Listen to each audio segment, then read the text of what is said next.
How to remove family link from Google account. On this video, I'm going to guide you the easy and quick way to remove the family link from Google account.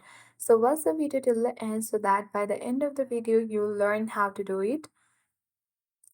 Now without any further ado, let's dive into the video. First of all, open Google application on your device. Once you open it, you need to make sure to sign in on your Google account. And then you have to select the profile icon at the top right corner of the screen. Then select Manage your Google account option. Now on this page you need to scroll and then select People and Sharing, where at the top only you will see your family on Google.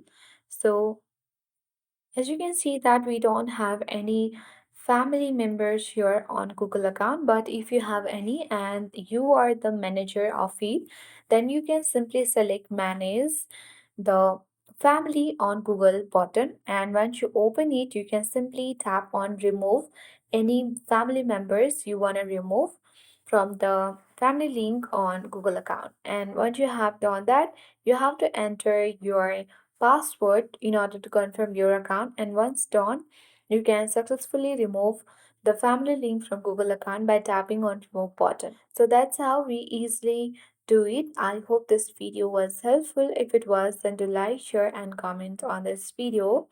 If you are new to our channel, then subscribe for more updates.